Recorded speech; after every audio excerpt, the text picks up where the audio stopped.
할렐루야. 오늘 말씀은 하나님께서 예레미야의 말을 옮겨서 말씀을 적었던 바룩, 이 바룩에 대한 말씀과 그리고 이 이스라엘 유다가 그렇게 의지했고 그렇게 사모했던 애굽이 어떻게 멸망을 받을 것인가, 또 블레셋은 또 어떻게 될 것인가, 이러한 그 예언의 말씀입니다. 오늘 45장에 보면은 유다의 요시야 왕의 아들 요야김 넷째 해에 네리야의 아들 바룩이 예레미야가 불러주시는 대로 모든 말을 책에 기록했다. 성경 말씀을, 하나님께서 주셨던 말씀을 바룩이 이제 기록을 했습니다. 이때가 예루살렘의 1차 침공 직후입니다. 이 1차 침공 직후에 바룩이 이제 하나님께서 주시는 그 말을 예레미야가 전달해 주는 것을, 그거를 기록하고 있는 것이죠. 그런데 이 바룩에게는 고민이 있어요. 하나님의 사람이 옆에 있고 하나님이 그 일을 말씀하셨고 이렇게 되리라고 선포하고 있지만 예레미야는 갇혀서 하나님의 말씀을 자유롭게 전할 수 없는 형편이다 보니까 이제 이 예레미야의 곁에 있는 동료인 바룩이 그 일을 해야 되는 것입니다.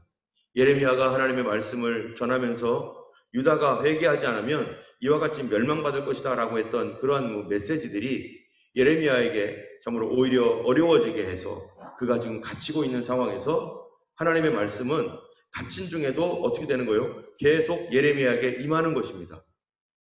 우리의 몸이 갇혀 있고 우리가 묶여 있어도 하나님은 쉬지 않고 뭐 하세요? 말씀하고 계신 하나님입니다. 때문에 우리가 하나님 앞에서 언제든지 주님 앞에 무릎 꿇고 기도하고 간구해야 될 것입니다. 여러분, 최초의 살인자는 누굽니까? 가인입니다. 가인과 아벨이요, 같은 시간에 제사를 드렸는데 아벨의 제사는 믿음의 제사는 받으시고 가인의 제사는 받지 않으셨습니다. 그렇다면은 가인이 범죄하고 하나님께서 원치 아니하는 예배, 그러한 것들을 드림으로 말미암아 자기 동생을 쳐서 죽였는데요. 그러면 그 가인을 하나님께서 등 돌렸습니까? 가인에게 하나님께서 아무 말씀도 안 합니까? 너는 죄를 졌으니까 이제는 나와 끝장났다라고 말하는 게 아니라 하나님께서 그 가인에게 말씀하시는 거예요. 그 창세기 4장에 보면은 가인에게 하나님께서 회개하도록 계속해서 메시지를 줘요. 살인자요, 또 이 미움이 가득하고 분노가 가득했던 그 사람에게 비록 범죄한 사람일지라도 하나님은 계속해서 말씀을 내려주시는 것이죠.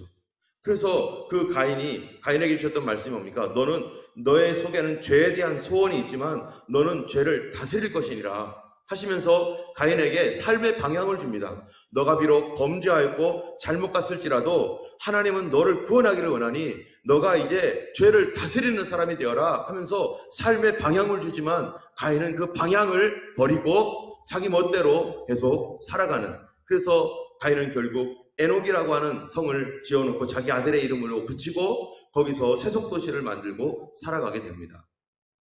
우리 하나님께서 이 범죄한 이스라엘, 말씀을 전하고 또 전해도, 선지자를 보내고 또 보내도 계속 핍박하고 죽이고 있는 이 땅, 그 땅에 하나님은 비록 그 말씀을 전했던 예레미야가 갇혀 있었고 더 이상 예레미야가 말씀을 전할 수 없는 형편이 되었지만 하나님은 그런 예레미야에게 또 이스라엘에게 말씀을 전해 주시는 거예요.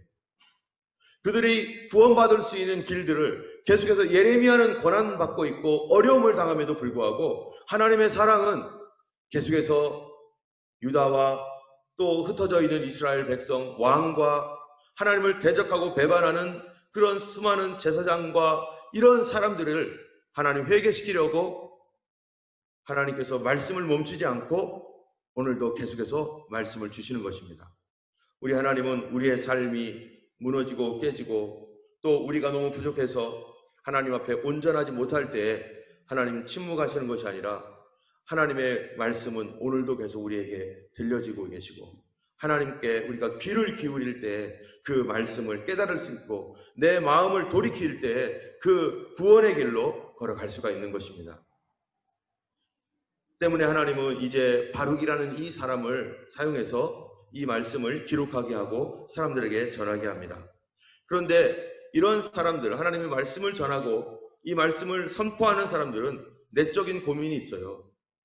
우리가 하나님 앞에 기도하며 하나님의 뜻을 감지하고 주의 뜻에 순종하며 믿음으로 나아가고 이러한 그러한 그 거룩한 삶을 살아가고 있는 예레미야나 또는 이 땅에 많은 주의 종들에게 어떤 고민이 있겠습니까? 이 바룩 같은 경우는요, 조국 유다가 무서운 심판을 받을 것을 기록해야 하는 그런 괴로움이 있습니다. 여러분, 우리나라가 대한민국이 어떻게 되고 있는가 그런 걸 볼 때 우리나라가 잘 되면 여기 있는 우리들도 기쁘고 즐겁죠. 그러나 나라가 점점 무너지고 복음에서 떠나가고 하나님 없는 사람들이 그 백성들을 다스려서 교회를 핍박하면 여기 있는 우리들은 어떻겠어요? 하나님께서 어떤 메시지를 줄 때 그 메시지가 소망이 아니라 이 나라가 회개하지 않으면 계속 교회는 핍박을 받을 것이고 계속 악한 자들이 다스릴 것이고 계속 더러운 일들이 계속 일어날 것이다 라고 하는 메시지를 받는 그런 하나님의 백성들의 마음이 어떻겠습니까? 마음이 괴롭습니다. 그것 때문에 바룩도 정말 하나님의 말씀이 이 민족, 이 나라가 살 것이다. 멸망해서 구원받을 것이다. 하나님께서 회복시킬 것이다. 라고 하는 메시지를 받으면 이 바룩도 기쁘고 행복할 거예요. 그런데 그 말이 아니라 반대의 말씀들이 계속 나오는 거죠. 그러니까 이 바룩이 괴롭습니다. 예레미야도 괴롭지만 자기도 괴로운 거예요. 이러한 말씀을 또 전해주면은 이 말씀을 듣고 회개를 하면 좋은데 회개하지 않고 어떤 일이 일어났었습니까? 여호야김 왕은 예레미야가 주었던 바룩을 통해서 읽어주었던 그 메시지를 듣고 어떻게 반응합니까? 고관들과 또 이러한 그 귀족들은 놀라가지고 우리가 회개해야 된다 하면서 부흥이 일어나고 그 예루살렘 주변 사람들이 금식을 선포하고 하는 일이 일어났었는데, 그런데 바룩의 이 메시지를 가지고 왕이 들었었을 때는 어떻게 합니까? 하나씩 겨울궁전에서 다 찢어버리는 거예요. 그러니까 바룩이 괴로운 거죠. 그러고 나서 다시 기록을 하는 거죠. 그래서 3절에 보면은 이렇게 말합니다. 45장 3절. 네가 일찍이 말하기를 바로다. 여호와께서 나의 고통에 슬픔을 더하셨으니 나는 나의 탄식으로 피곤하여 평안을 찾지 못하도다. 이거 예레미야의 말이 아니라 누구의 말이에요? 바룩이에요. 예레미야도 눈물의 선지자였지만 나라를 걱정하면서 하나님 앞에 그렇게 울부짖었지만 바룩도 그 옆에서 함께 기도하며 하나님 앞에 이 땅, 이 민족을 위해서 기도하고 구하고 있는 것입니다.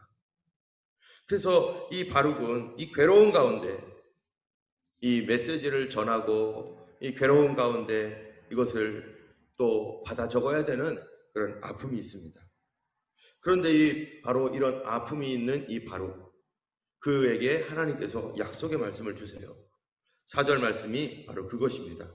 너는 그에게 이르라. 여호와께서 이와 같이 말씀하시기를 보라. 나는 내가 세운 것을 헐기도 하며 내가 심은 것을 뽑기도 하나니 그 온 땅이 그리하겠거늘 네가 나를 위하여 큰 일을 찾느냐? 무슨 말이겠어요? 바룩이 마음속 간절한 것은 상황이 돌변해서 유다가 멸망으로 가는 것이 아니라 하나님께서 유다를 참으로 구원해 주시고 더 이상 지금까지 주셨던 말씀, 그래 이거 취소, 유다가 회개했으니 취소, 내가 시간을 연장해 주겠다, 그러한 그 회복의 말을 하나님께서 해주기를 간절히 구하고 있지만 그런 말씀이 없으니까 이 큰 일을 찾고 있지만 사실은 그런 일들은 없는 거죠. 그럴 때 5절에 그것을 찾지 말라. 보라, 내가 모든 육체에 재난을 내리리라. 그러나 네가 가는 모든 곳에서는 내가 너에게 내 생명을 노량물 주듯 하리라. 여호와의 말씀이니라. 여러분, 하나님의 말씀대로 하나님을 의지하고 하나님을 섬겼던 예레미야를 돕던 바로 바룩과 이전에도 봤던 그 많은 사람들은 하나님 앞에서 어떻게 됩니까? 그들의 생명을 하나님이 보존해 주십니다. 하나님의 말씀 앞에 믿음으로 서 가는 사람들을 함께 도와주고 함께 사역해주고 그들을 위로해주는 그런 사람들에게 하나님께서 함께 그들의 뭐를 주신다고 해요? 상을 준다고 했죠. 그래서 선지자를 영접하는 자는 선지자가 받을 상을 받고 하나님의 종들을 영접하는 자는 하나님의 종들이 받을 상을 함께 나눠 받고, 이 세상에 하나님은 혼자서 뭔가를 독단적으로 하지 않게 하십니다.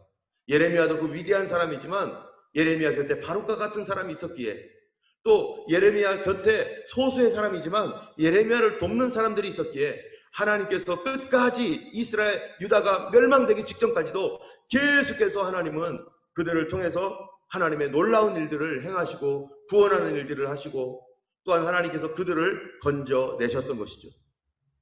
그들은 아무런 능력도 없었습니다. 힘도 없었습니다. 그러나 하나님이 도와주셨습니다. 그래서 그들의 생명을 하나님이 심판때에 보존하시고 그들을 구원하시고, 바로 빌라델비아 교회가 어떻습니까? 빌라델비아 교회에게 주셨던 그 말씀, 너희가 능력이 없지만 어떻게 했다는 거예요? 약한 능력 가지고 말씀 지켰다. 그렇죠. 누가 뭐라고 하면 얻어맞을 수밖에 없고 힘들지만, 그러나 그 약속의 말씀 붙잡고 말씀을 지켰던 빌라델비아 교회, 하나님께서 전 지구상에 임할 큰 환난에서부터 피하게 해주겠다. 그들을 보호하고 그들을 지켜주고 거기서 피하여 나오게 하겠다라고 약속의 말씀을 주셨던 것입니다. 우리가 이 마지막 시대에 우리도 고통받고 있습니다. 이 땅이 동성애와 하나님 기뻐하지 아니하는 그 일들을 할 때, 어떤 사람들은, 어떤 교회는, 또 믿지 아니하는 사람들은 그것에 쓸려서 함께 갈 때, 정말 하나님 앞에 신실하게 서 있는 하나님의 백성들과 주의 종들과 그런 교회들은 울부짖으며 하나님 앞에 탄식하며 기도하고, 그래도 또 메시지를 전하고 하나님 말씀 앞에 또 밖에 나가서 선포하고 기도하고 증거하고 있는 것이죠. 그런데 46장부터 47장까지는요, 바로 그 주변에 있었던 국가들, 유다 주변에 있었던 국가들을 하나님이 이제 하나씩 심판하신다는 것입니다. 마지막 때 하나님 분명히 악인들을 심판할 것입니다. 하나님의 결론에 하나님은 심판할 것입니다. 그런데 악한 자를 도왔던 자들은 어떻게 될까요? 악한 자를 도왔던 자들도 다 심판의 대상이 되는 것이죠. 마지막 때 마태복음 25장에 보면은 우리 주님께서 하신 비유의 말씀이 있습니다. 양과 염소를 주님께서 갈라놓으신다고 했어요. 그런데 이 양과 염소가 갈라질 때 성경에 보면 뭐라고 했냐면 모든 민족을 모아놓고 양과 염소를 가를 것이다, 이렇게 말하고 있어요. 여러분, 모든 민족을 모아서 양과 염소를 가른다는 게 뭡니까? 이거는 민족적인 심판인 것이죠. 이 개인적인 심판도 있지만 민족적 심판도 있어요. 이 마지막 시대에 정말로 간절히 소원하는 것은 하나님께서 우리 민족 대한민국과 호주가 하나님 편에 설 수 있는 나라, 분명히 하나님 편에 서는 나라가 있고 이스라엘을 돕는 나라가 있고 그래도 성경적인 기초를 지키는 나라가 있는가 하면 적그리스도 편에 서서 나라적으로 그런 일들을 하는 그런 나라도 있을 것입니다. 우리 하나님께서 그때 우리 한국과 호주가 정말로 하나님 편에 서서 주의 교회를 돕고 주님의 그 이스라엘을 도울 때 그 땅이 참으로 계속해서 보존되어지고 그 땅의 백성들이 복을 받게 될 것이지만, 그렇지 않을 때 여기에 이집트, 바벨론, 아수르, 아수림이 무너지고 있죠. 블레셋, 이런 나라들처럼 하나님께서 그러한 민족들이 다시는 일어나지 못하도록 무너뜨리고 깨뜨린다라고 말하고 있는 것입니다. 우리가 참으로 오늘 이 말씀을 통해서 우리가 꼭 알아야 될 것은, 하나님은 하나님의 일을 하는 사람과 그 일을 돕는 사람을 하나님 축복하시고 그들을 보호하시고 그들을 지켜주시고 그들을 위해서 우리가 중보하여 기도하는 것 너무나 중요한 일입니다. 우리가 세상에서 참으로 많은 일들을 하지만 이 땅에 있는 우리 하나님의 말씀을 신실하게 지키는 그런 많은 교회들이 있습니다. 그래도 많은 목사님들이 있습니다. 그분들을 위해서 우리 교회가 아니고 또 내가 알지 못하는 분들이겠지만, 그러나 그런 교회를 위해서 더 많은 교회를 세워주시고 무너져가고 있는 교회를 일으켜주시고 이 허스빌 지역에 있는 그런 중국 교회들이 일어나고 다시 살아나서 이 지역을 회복하게 하시고, 또 여러분들이 살고 있는 그 지역에 있는 많은 교회들이 또 있습니다. 그런 교회들이 주의 오심을 기다리며 신실한 교회로 다시 세워질 수 있도록 그거를 위해서 우리는 기도해야 될 사명이 있는 것이죠. 또 우리 나라를 위해서 기도해야 될 것이고, 또 세계 선교를 위해서 주의 오실 길을 예비하기 위하여 저 프론티어, 저 중동 지역에, 또 중앙아시아에 복음 때문에 또 에버리진 선교를 위하여 그렇게 선교하는 수많은 주님의 사람들이 있습니다. 옛날 우리나라 초창기에 이 우리나라에 들어왔던 아펜젤러, 언더우드, 또 맥케인지, 또 이러한 그 많은 선교사들의 공통적인 신앙이 뭐였습니까? 그들이 주의 오실 길을 예비하자. 조선 땅에 예수님 믿는 사람이 없다다. 그 땅에 복음이 전파돼야지. 그제야 주님의 날이 올 것이다. 해가지고요. 복음이 땅 끝까지 전파되면 그제야 끝이 오리라 하신 말씀 붙들고 우리가 거기에서 예수님의 재림을 맞이할 것이다. 우리가 거기서 마지막 나팔 소리를 들을 것이다 하면서 그들이 우리나라에 왔었습니다. 그 믿음을 전수받은 나라가 우리나라 대한민국이고, 그 믿음을 지금까지 갖고 있으면서 우리 대한민국 교회가 해야 할 일이 뭡니까? 이 믿음을 계속해서 증거하고 전파해야 합니다. 바로 초대교회가 사도 바울이 그 간절한 그 소원과 그 긴박한 주의 오심에 대한 그 소망을 가지고 그가 그렇게 살았었고, 초대교회가 그렇게 살았고, 그리고 우리나라에 왔던 바로 선교사들이 주의 오실 길을 예비하자. 주님의 그 복음이 땅 끝까지 전파되어야 되는데 그 땅을 위해서 우리가 가자라고 했던 그 선교사들, 우리 한국에 있는 많은 선교사들이 지금 세계 전역에 있어서 온 나라에, 온 세계에 돌아다니며 지금 복음을 전파하고 있는 그런 나라, 우리 민족, 이 나라가 무너지지 않도록 악한 자들에게 다스림을 당하지 아니하고 하나님, 이 나라가 참으로 교회가 참으로 세계 선교 감당할 수 있는 그 나라 되도록 하나님 모든 조건들을 허락하여 주시고 우리 나라를 지켜주시옵소서. 이 마지막 시대에 참으로 하나님 앞에 축복받는 그러한 끝까지 주님 앞에 쓰임받는 그런 거룩한 나라가 되도록 우리 나라를 위해서 기도하시고, 여기에 보니까 이 다른 하나님을 대적하는 나라를 도왔던 나라들이 다 무너집니다. 하나님을 대적했던 사람들을 도와줬던 사람들이 다 심판을 받습니다.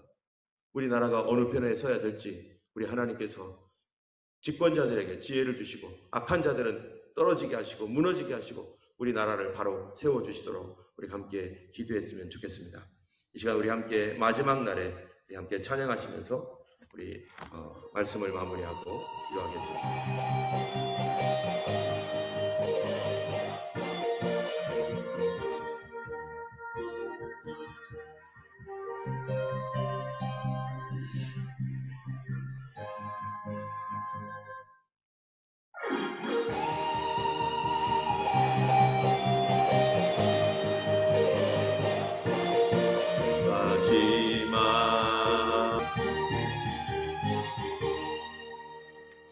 기도하겠습니다. 하늘에 계신 우리 아버지, 이름이 거룩히 여김을 받으시오며 나라에 임하옵시며 뜻이 하늘에서 이룬 것 같이 땅에서도 이루어지이다. 오늘날 우리에게 일용할 양식을 주옵시고 우리가 우리에게 죄 지은 자를 사하여 준 것 같이 우리 죄를 사하여 주옵시고 우리를 시험에 들게 하지 마옵시며 다만 악에서 구하옵소서. 대개 나라와 권세와 영광이 아버지께 영원히 있사옵나이다. 아멘.